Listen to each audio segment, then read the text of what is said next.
Welcome back. One of the things we wanted to do in this show was to reveal a side of the candidates rarely seen, the personal side. That's right. We got that chance with Mike Cruz's running mate, Senator Jim Espaldon. Reporter Baldo Besic had a one-on-one interview in a game of basketball with the senator. Hey, I'm here at Tamuning Gym. I just challenged Senator Espaldon to a little one-on-one. I hope he brought his A game. Let's go. And now that I'm with Senator Espaldon, let's see who really has the game. Oh, game on, game on. It's always a good idea to know the competition before you hit the court. When did you start playing basketball? It's the very first organized sport that I learned how to play. I learned it in either 3rd or 4th grade. A natural leader as the point guard since he was young, the now 5'4" Espaldon jokes it was also the position of the shortest player. Running the point, can you relate it to politics, being a senator? Well, oh, definitely. Right in the point. First of all, you always look to your teammates because you want them to basically, you go to their strengths.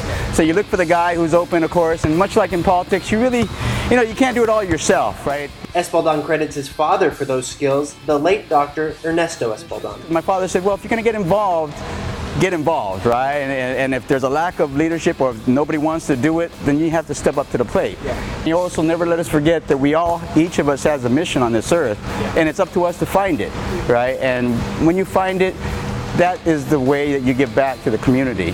Espaldon finds strength and guidance through his faith while shooting for Adelute. I was meant to walk down this road, and so I figured, okay, if we're really going to practice our faith, if I'm really sincere about my prayers, then let's just do this, right? He's leading me down this road.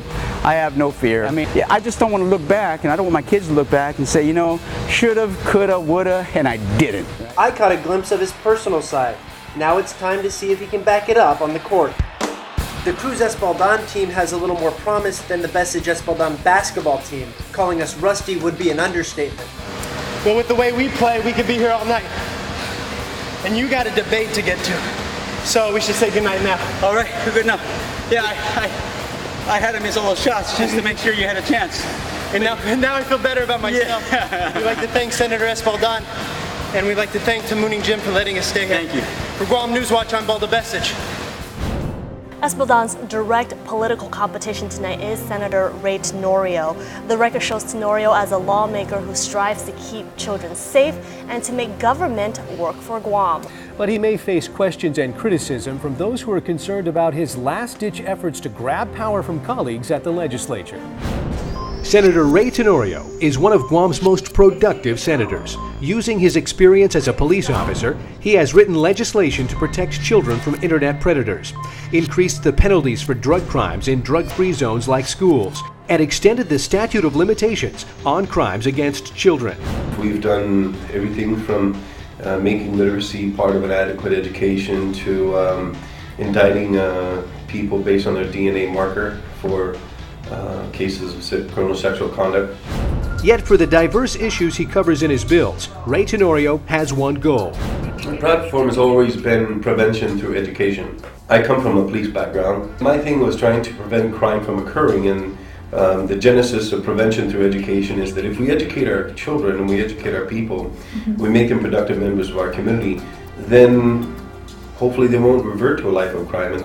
He consistently places among the top vote-getters in the legislature, and that is by no means an accident, because Tenorio knows Guam politics. From his time as president of UOG's student body, through his 4 terms as senator, his press-the-flesh style has been honed to an art form.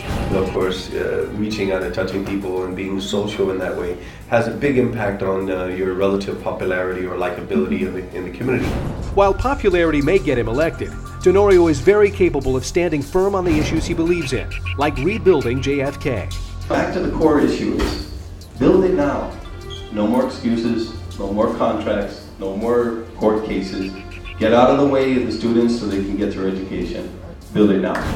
And most recently, on unlawful searches of media organization, Tenorio takes on the very men and women in blue he once worked alongside. If any employee of this government does anything in violation of the Privacy Protection Act, there's also going to be a possible criminal responsibility. And that means a 3rd-degree felony as is proposed in the bill.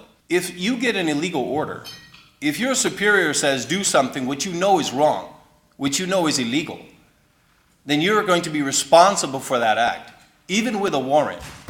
As he and his running mate, Senator Eddie Calvo, make their bid for higher office, Tenorio may have to confront some ghosts from the past, like the gavel-grabbing incident, when he wrestled the legislature's gavel out of the hands of a seated Speaker Judy Wonpat. Tenorio called it fighting for stability in the leadership in the legislature, but many saw it as a grab for power. Many of the things that I've suffered from in controversy in this term, have spun from not just the work, but also, the upheaval in the legislatures. Widely viewed as the current frontrunners in the Republican primary election for governor, Calvo Tenorio have a long record of bills and laws, but must be prepared for the test of character that has befallen many a popular ticket.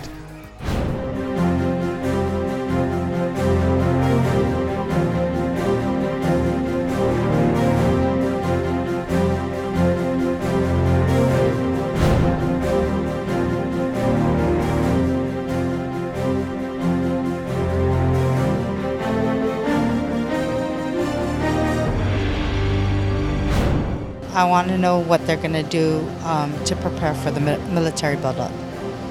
I want to know how they handle the DOE funds. What kind of traffic will you add to the island is definitely a big concern.